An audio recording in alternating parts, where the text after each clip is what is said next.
Welcome to the Ducks Unlimited podcast, the only podcast about all things waterfowl.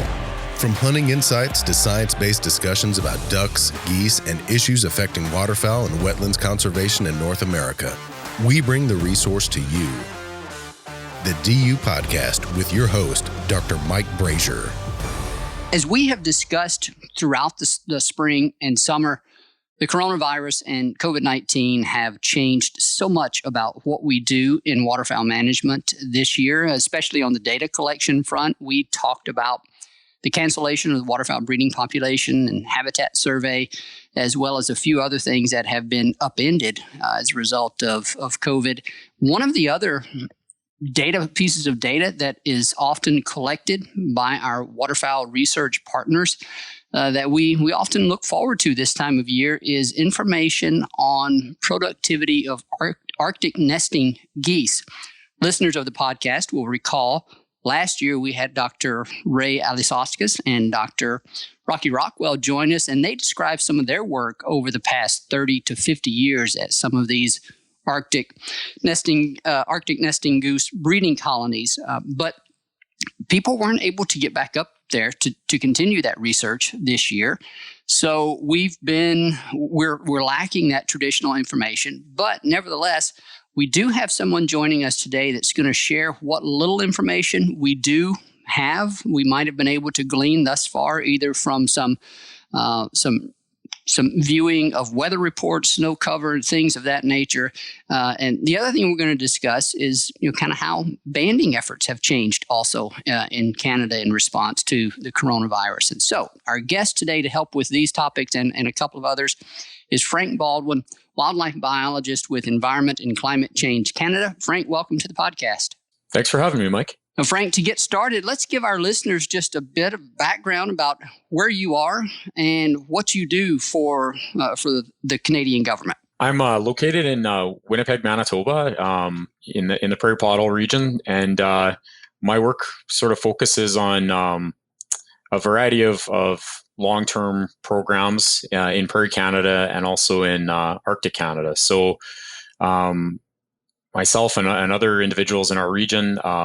We work together with the U.S. Fish and Wildlife Service and provincial agencies in coordination of several programs in Canada, including the waterfowl breeding population and habitat survey, the woodcock singing ground survey, and a variety of banding programs, including duck banding, temperate nesting, Canada goose banding, and then one of our large programs and one of my main responsibilities, which is our Arctic goose banding program, which occurs at a variety of locations in Nunavut. Frank, I'm glad you mentioned some of the state and provincial partners because you're involved in North American waterfowl management in a variety of ways, and you this being a migratory resource, you of course have to interact with all other agencies, and of course that includes the U.S. government as well as the state governments. And you're an active participant in the administrative flyway system. I know you attend and participate regularly in the Mississippi Flyway Council, Game Bird Technical Section, I believe it's called. Do you also participate in the Central Flyway Council, their technical section, or is that another one? Is that one of your counterparts? Yeah, that's one of my colleagues in Saskatoon, Saskatchewan, Blake Bartson. He's a representative, the CWS rep for the Central Flyway, and so we have other individuals in Canada that attend, the other Flyway tech section meetings and are sort of regularly engaged with all of our partners.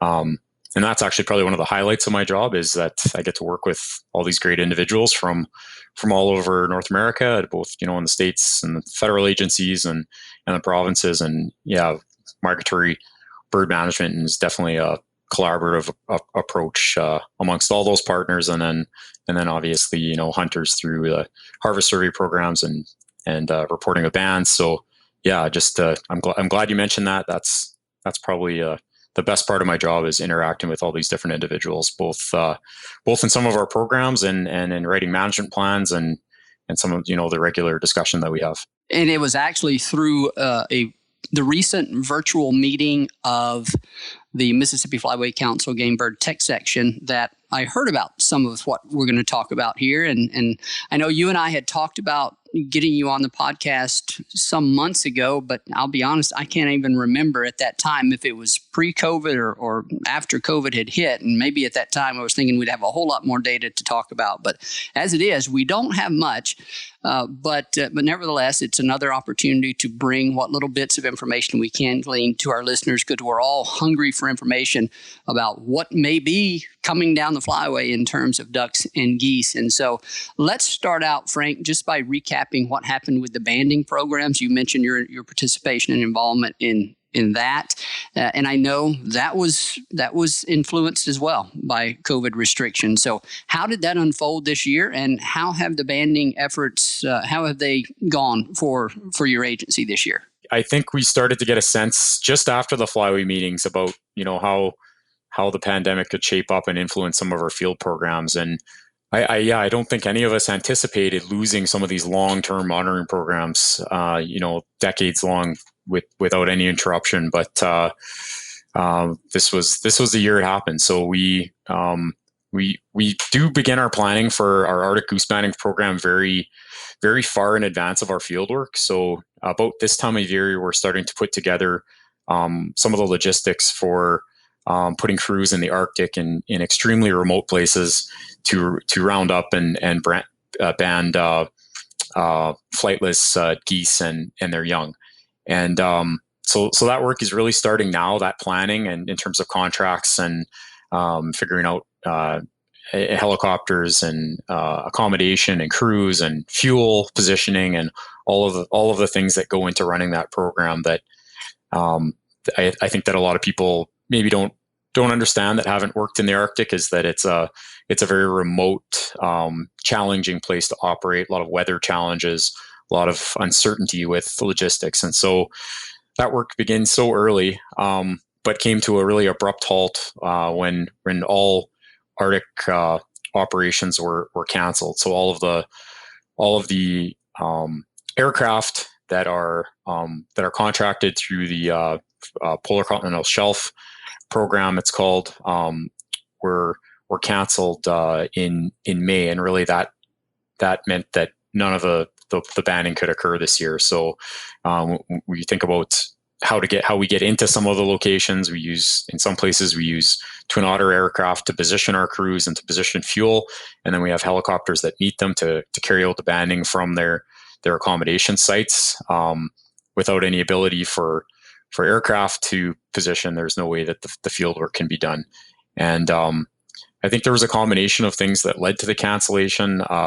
One of the main things being the vulnerability of communities in Nunavut to risk of introduction of coronavirus, and the reality that you can't physically distance very well in a helicopter or in remote field camps or other aircraft. And so there was a combination of things that led to the cancellation, and so that meant we didn't have any geese banded in the entire Arctic this year. We had a handful of birds banded in the subarctic in northern Manitoba, which was carried out by staff from the province of Manitoba because they were able to band subarctic nesting Canada geese and also some mid-continent snow geese at La Perouse Bay, because the crew was from Manitoba. They were remaining in Manitoba, and they had the ability to contract their own helicopters. So we're grateful for that effort, but that really represents the only geese banded in the Canadian North this year.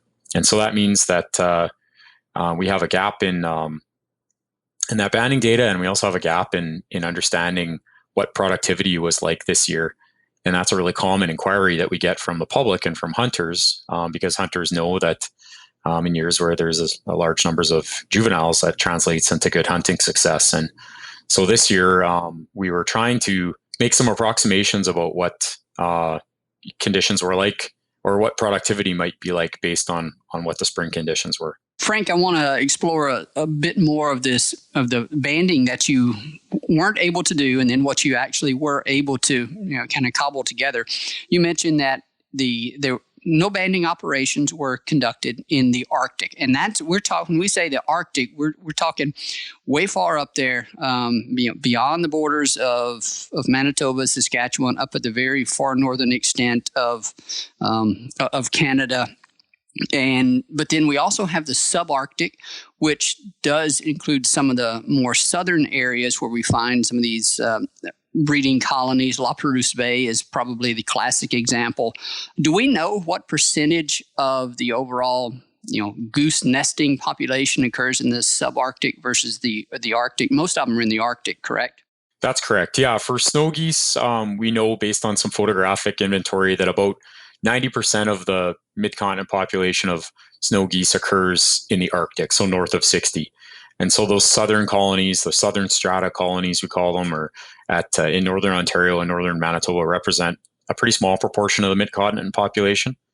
And those birds at La Perouse Bay were the only snow geese in northern Canada that were banded this year, and that was through a cooperative effort between the province and actually Dr. Rockwell, where the province was banding subarctic nesting Canada geese in the same location, and had an opportunity to at least put some bans on a small sample of snow geese, just to keep Rocky's long-term data set continuous, and also just to provide some limited bandings for monitoring harvest rate and survival rates. So that's a good example of cooperation right there.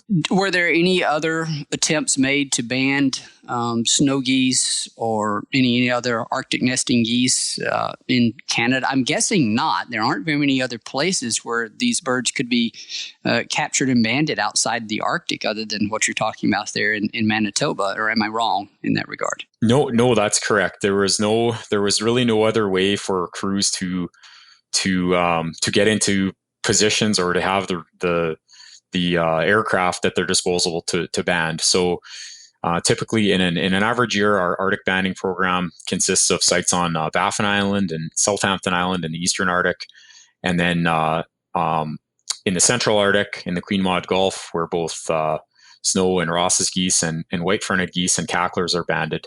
And then also there's some banding up on Banks Island, which is carried out by Eric Reed and Yellowknife. And so all of these locations are extremely, far north and extremely remote locations, and without any access to aircraft, and with challenges of virtually all of these sites, personnel have to go through communities in Nunavut to then get to their field camps.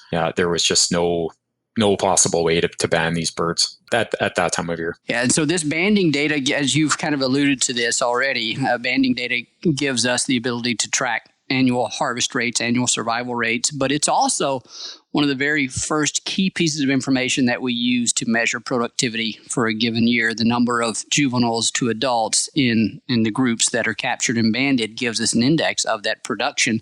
And we've already kind of stated that the vast majority of the Arctic nesting geese occur in areas where we were not able to access and band birds. So the only ones that we were able to represent a small fraction of the overall population. I kind of hesitate to do this, but what can you tell me?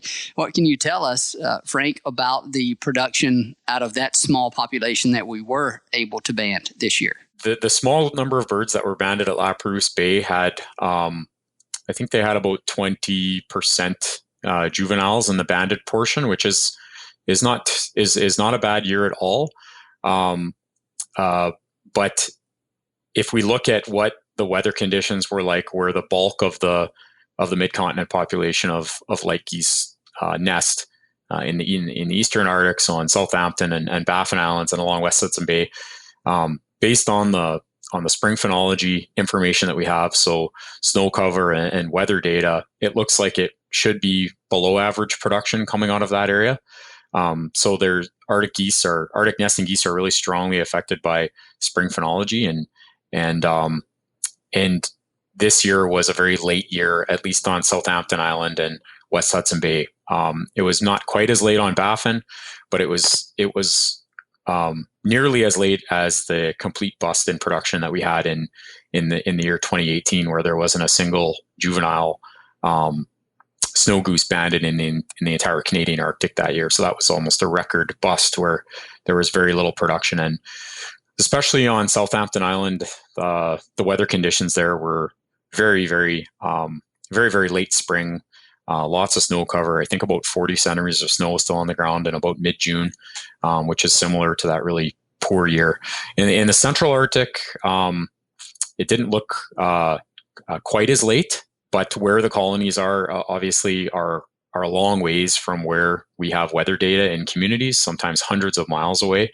And so there can be, I guess, different microclimates, different amounts of snow cover. There's lots of things that can affect production, and there's lots of things that can affect production after, other than spring phenology. So the amount of cold and rain that we have after goslings hatch when they're at their really vulnerable stage can turn really good years of good spring phenology into years of really poor production. So we won't really have a complete idea of what production for the whole population looks like until we conduct some age ratio or productivity surveys here on the Canadian prairies, in Manitoba, Saskatchewan, and Alberta.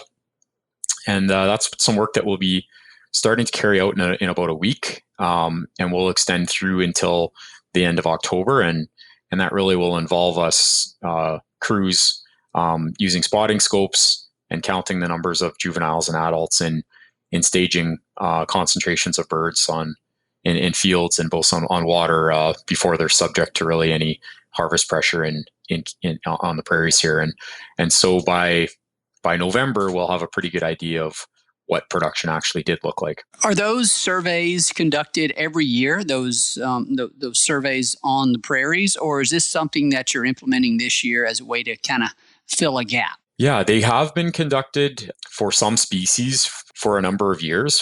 I'd say there are long-term programs that have been conducted by Raelis Oscus with our science and technology branch, mostly focused on white-fronted geese, Ross's geese, and snow geese, and in Saskatchewan. And this year, in the absence of our normal preseason banding data, they've been expanded into Alberta, other parts of Saskatchewan, and then also into Manitoba here. And then we've also expanded the species that we'll look at in those surveys. So they'll be conducted for white fronts, Ross's geese, lesser snow geese, sandhill cranes, and possibly even tundra swans. So we're looking at it as sort of another part of our monitoring programs to understand annual production, and I think it was something we were considering doing prior to losing these preseason banding programs, but I think their importance has been somewhat elevated since losing them, and the intent is for them to become a long-term monitoring program in our region.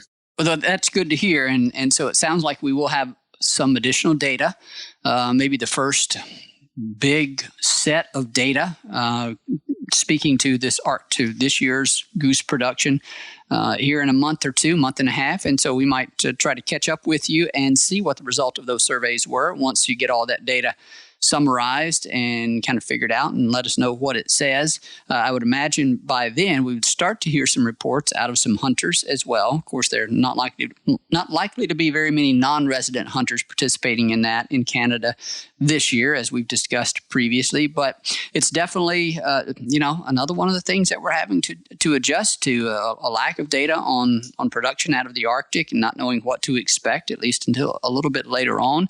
And so it certainly sounds like your assessment of weather conditions across the Arctic were not very encouraging, but we'll just have to kind of wait and see. We'll be happy to share that data. Yep, absolutely. I think there'll be pretty broad interest in the hunting community. Definitely based on the phone calls I've had in the last couple of weeks here. Frank, what about any duck banding? I know there's a fair bit of that goes on every year. Were those efforts able to continue by the time they were supposed to get underway? Had we figured out how to navigate the pandemic kind of physical distancing restrictions to a point that we could actually get out and do some duck banding, or were those suspended as well? No, we did get out and do some duck banding in our region. We were able to band in Manitoba and Saskatchewan. We didn't receive approval to start our preseason banding until I think it was August 5th.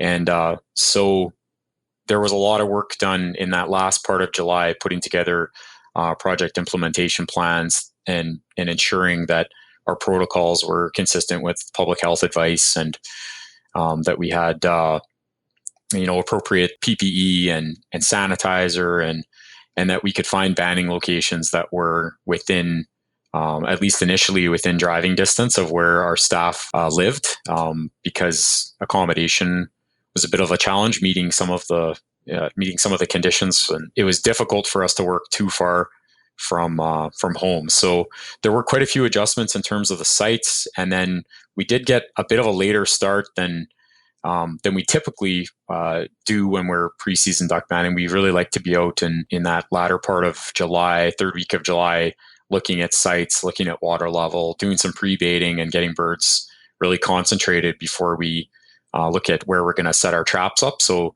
we like to have a large number of sites baited and then pick the best of them. Our primary target being mallards and pintails, picking areas where those birds are concentrated in that particular year.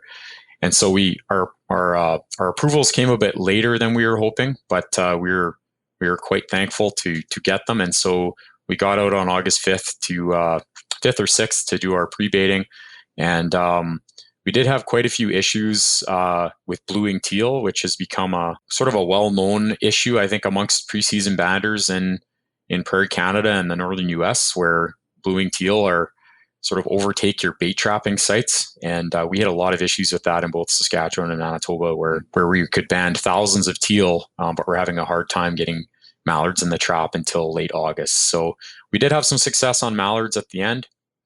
And I think the new sort of era of fieldwork and during COVID-19, we learned a lot about adjustments to equipment and how to maintain distancing and sanitization of vehicles, and found some new banding sites. So I think we learned a lot, and I think in the end we had a successful field season. And I think this is going to be important for how we conduct our business next year, especially where our main issue in Prairie Canada this year was that we didn't have any crews from U.S. Fish and Wildlife Service or Mississippi Flyway, and so the normal number of Canadian banded mallards will be substantially down. But I think we learned a fair bit this year to hit the ground running, hopefully next summer.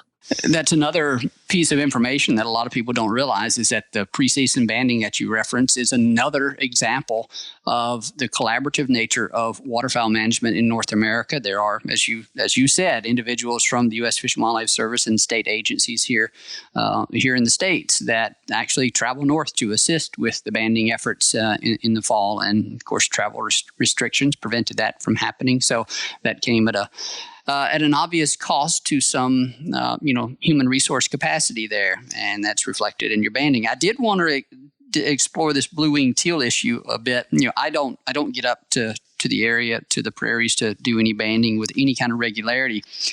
So this is, I have heard this before, but I guess my question is, when you get all of those blue-winged teal, do you band them band all of them the way you normally do, or is your focus really on the mallards because those, you have kind of quotas set for certain species that you're trying to hit because that information is valuable in some of our harvest management models? It's not like we're just out there banding willy-nilly just because it's fun. This is actual very important data that feeds some of our management tools. Mallards, pintails, scaup are some of the species I know that increased emphasis has been placed on in trying to band them. But what do you do in these situations where you have a lot of blue-winged teal that you capture? Do you band all of those, or is it a time issue where you band some of them, but then others you have to release unbanded? Yeah, great question. I think every bander is a little bit different in how they deal with it.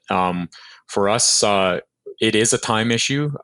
It is still time consuming, pulling teal out of traps and aging, sexing, and banding them. So typically what we do is our focus is on mallards and pintails. And so if we are have a site that, is overrun with teal, or what we call overrun with teal, where you have, potentially thousands of teal on a site, then we look at shutting those sites down and moving them. And we normally, when we request our quota of teal bands. We normally exhaust our supply of teal bands, and typically don't request more because we're focused on trying to find those other species, and we need to spend the other portion of our day scouting to find new sites with those target ducks. So this year in Manitoba, we banded 1,000, 500 of each sex, and we moved on and spent our time looking for those other species. And that can be quite frustrating because you can have what appears to be a very good site with mallards, and sometimes mallards can be challenging to get into traps. And just what we've seen and talking to other individuals banding in the prairies, we find that teal seem to enter the trap so early in the day after the traps are set, and maybe consume all the grain or just fill the traps to the point where nothing really else is interested in coming and feeding around them. So our approach this year was that we moved sites 5 times to try and track down some mallards, and we ended up hitting mallards on our last site move in late August and banded up until early September 2nd, I think. So I think everybody deals with it differently, though, and sometimes if you just can't find mallards, then I think individuals will continue to band those teal in the numbers that they come. But if there looks like there's some favorable opportunities for mallards, then most people will decrease their teal banding to try to focus on them. Frank, thanks for entertaining me on that little detour. Banding, how it's conducted, its importance, and all the different moving parts of banding operations is always an interesting and fascinating topic, especially for anyone that has actually not seen it in person. And of course, as you say, I would imagine every year is a different year in terms of what you're encountering in one area versus the other, based on wetland conditions and production and whatever else may affect the number of birds you're able to capture and band in a given year. So it always keeps you on your toes, that's for sure. And I know we'll have additional conversations about banding because it's an incredibly popular and fascinating topic. Let's see, Frank, I think we're going to start to wrap up now. But first, I did want to ask you, I think I recall from an email last week where you told me that you and your son were going to get out hunting last week, and maybe it was your son's first hunt. Do I have that right? And if so, how did it go? He's only 5, so he's been on a few hunts before, but it was his first hunt with his new chest waders.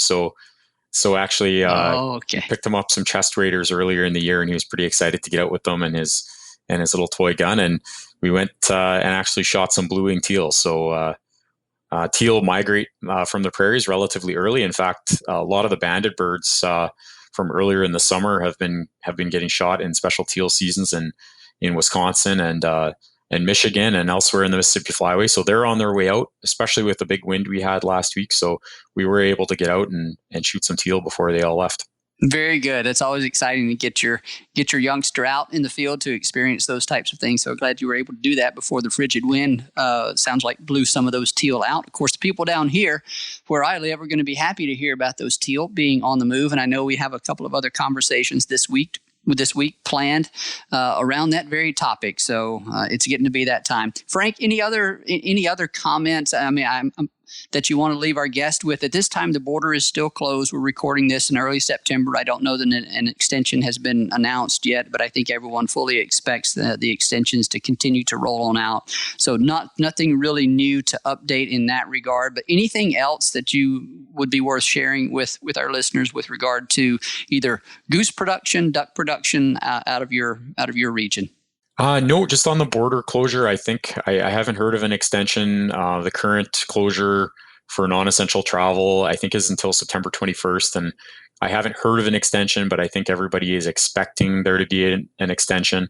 So like you said, I don't think any major changes there. And as far as other production, we just don't have a lot of other information because we were unable to be in the field for our May survey, and really just limited amount of time, even, personally, and to provide some sort of anecdotal observations from the field for earlier in the year. But I guess I'd just like to wish everybody a great hunting season, and hopefully for all those folks that are missing coming to Canada this year, hopefully things are are changed enough to allow travel by next fall, and people can get back to their normal traditions. And I know so many people that travel north to hunt in Canada, and it's such an important time for them. And I just wanted to extend, I guess, our thoughts to those individuals that are going to be going on a little bit of a hiatus for this year, and hope to see you back next year.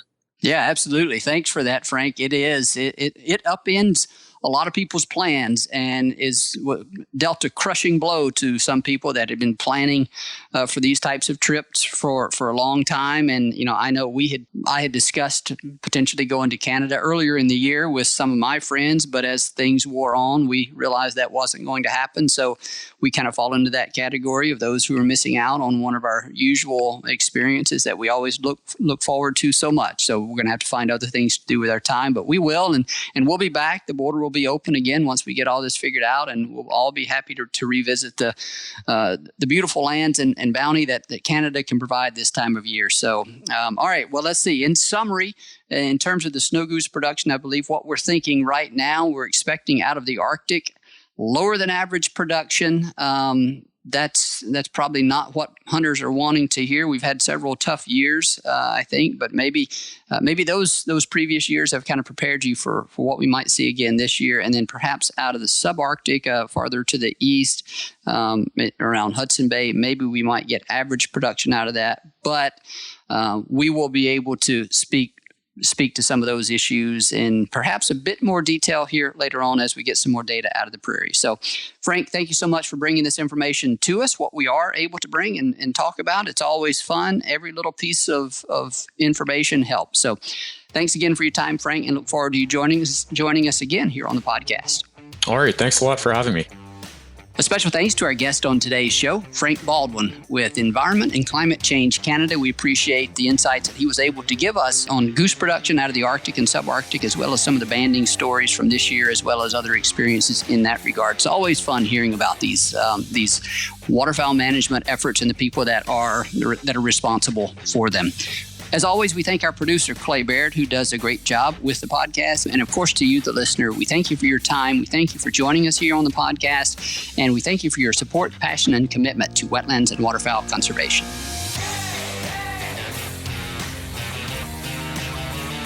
Thank you for listening to this episode of the DU Podcast. Be sure to rate, review, and subscribe to the show, and visit www.ducks.org/DU Podcast for resources based on today's topics, as well as access to more episodes. Opinions expressed by guests do not necessarily reflect those of Ducks Unlimited. Until next time, stay tuned to the Ducks.